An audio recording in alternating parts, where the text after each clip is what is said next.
Hi, Tom from Blue Tinted Glasses here. Literally just walked in the front door, been out all day, went to Leicester game, then off to see some mates who I haven't seen in a long time up in Lutterworth, then just got back down to Worcestershire now. But wow, what a great day all round. What a great day, what a great result for Leicester. And yeah, what a difference 7 days can make after two poor defeats to Southampton and then obviously Sheffield United last Saturday, to them beating your local rivals 3-1 and, you know, putting in a first half performance like that we haven't seen this season. Obviously, two news came out, and there was obviously four changes in total to the lineup.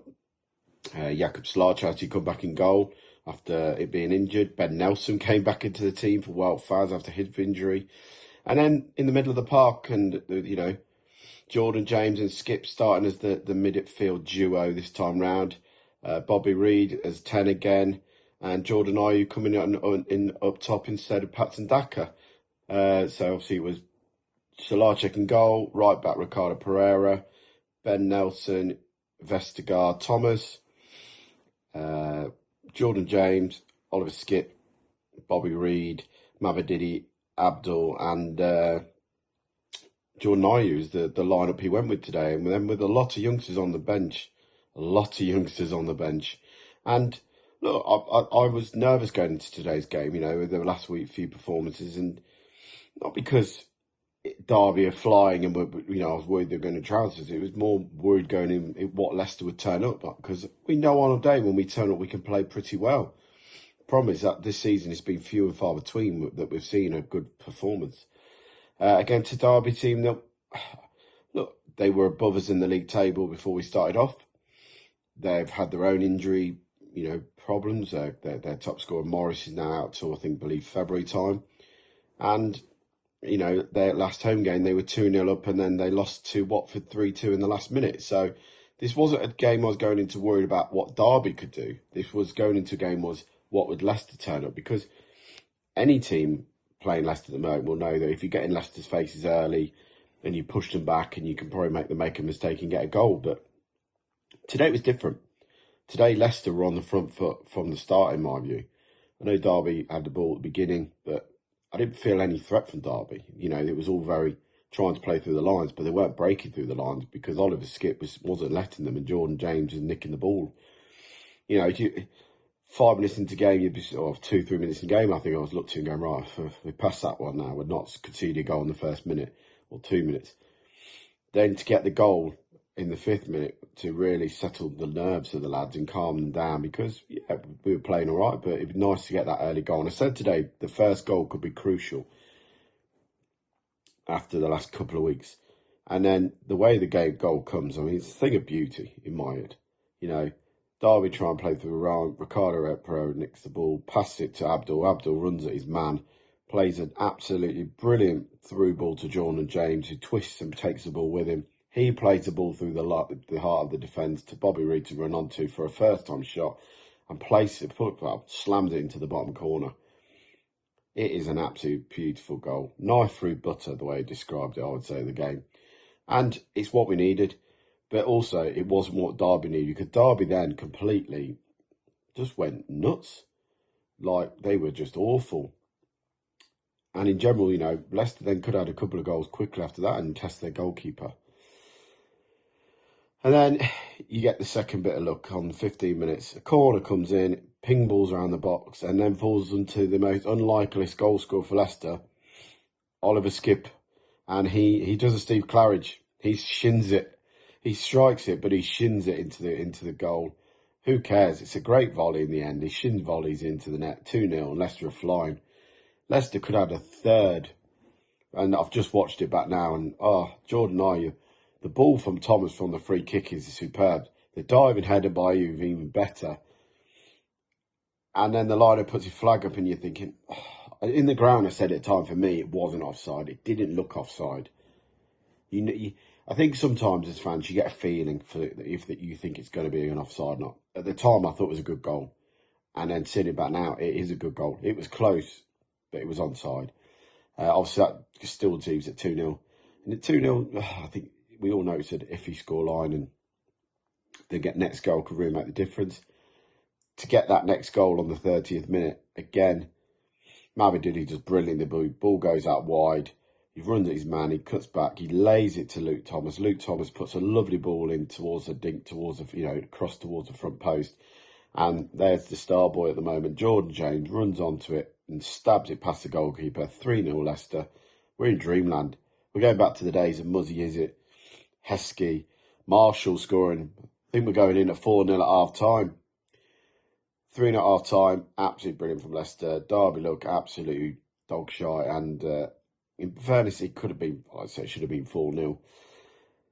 Then you're thinking, right, second half, what do we do? Do we come out and go at them still? Do you let Derby come onto them and try and pick them off? Because something we did in the first half, what really impressed me, and I think something that's lacked all this season, we played with a bit of grit. We played with a bit of hunger and desire around the park. We won all the 50-50 balls and the second balls every single time. And we weren't letting Derby settle. Second half, it was completely the opposite. And it's a shame, really, because I want to see a 90-minute performance like with, the first half performance in the second. And I know you're never going to see a full 90-minute performance. There's nothing like a full 90. You're going to see mistakes and things are going to happen in a game. But I think what worries me is the way we dropped off so deep and we let Derby really come on to us. Now, I don't know if that was a tactic from the manager to try and counter-attack them. But after about probably 10 minutes, 55 minutes, I was waiting to make a sub. Not the sub that I expected to see. When I saw Hamza Chowdhury coming on, I was a bit taken back by that, to be honest with you. Because for me, the change should have been up top. And as much as Jordan Iron had a good first half, in that second half, he wasn't holding any balls up. He wasn't winning any free kicks. He was going down way too easy. The referee wasn't giving him anything. He didn't give him much in the first half. And you're truly just hoping that the gaffer was going to change something up top. Because I think if you changed something up top with Daka sooner, we probably would have gotten the goal because they were pushing on so much. Problem is the pressure then continued to come. Hamza dropped in. Jordan James pushed further forward. But the pressure was still there, even though they'd taken off Bobby Reid. The pressure was still on us, and Leicester were dropping deeper. The goal comes obviously from a free kick. Leicester again can't defend the set pieces. Header, but we just dropped deeper and deeper and deeper. And I know a few people have hit at me on Twitter saying, oh, we've won 3-1, he's still being negative. I'm not being negative. What I'm doing is giving my review of what I think against other teams who are better than Derby.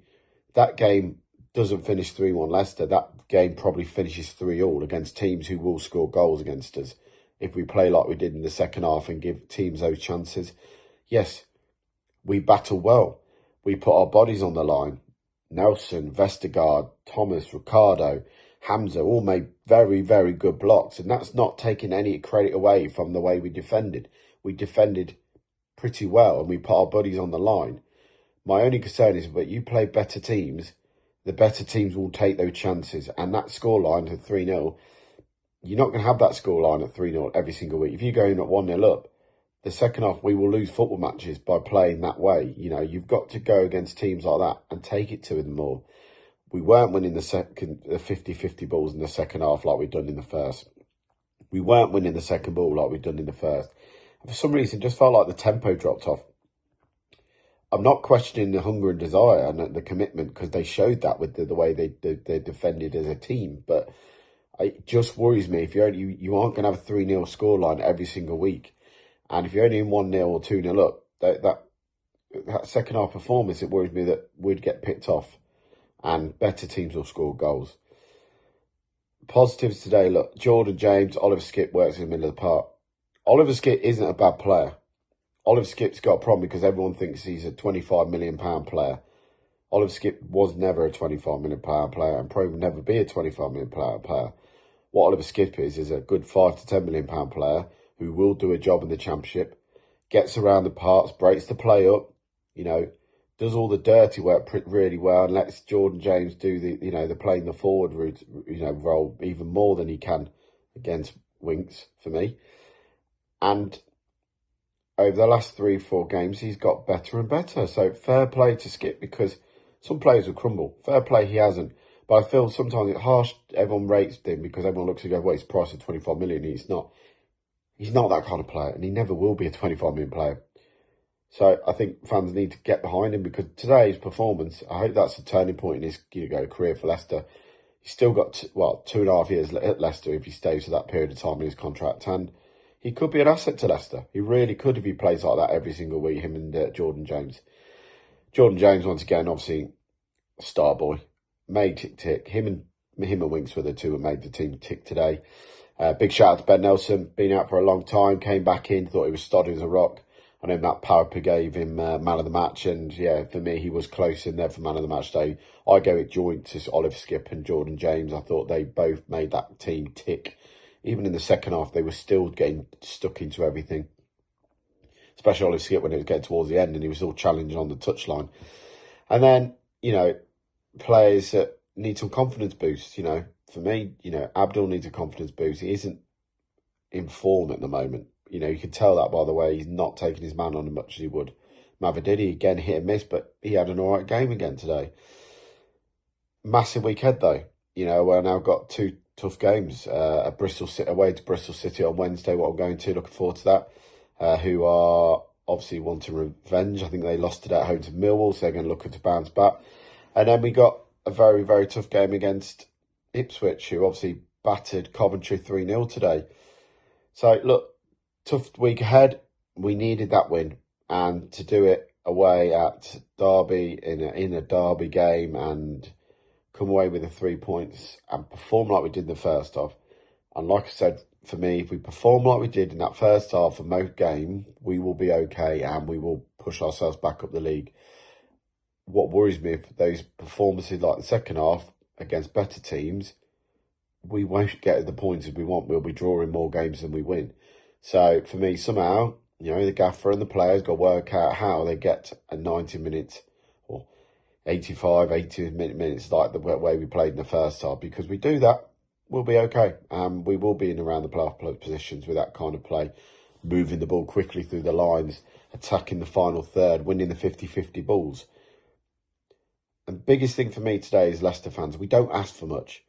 But if you play with that grit, determination, hunger and desire, you'll get the backing. You saw that last week against Sheffield United. You were 3-0 down, and in the second half, the Leicester fans got fully behind the players because they played with what we saw. Today, from the start, you played with it. The Leicester fans were backing you.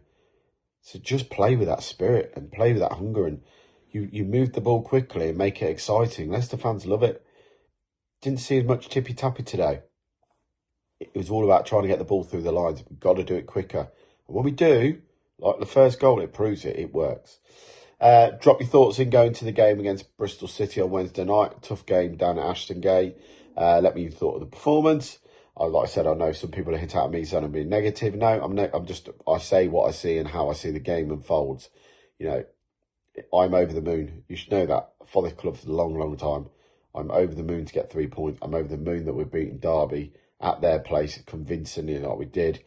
And look, massive, couple of weeks ahead now going before Christmas to try and get some more wins and push ourselves back up into those playoff spots.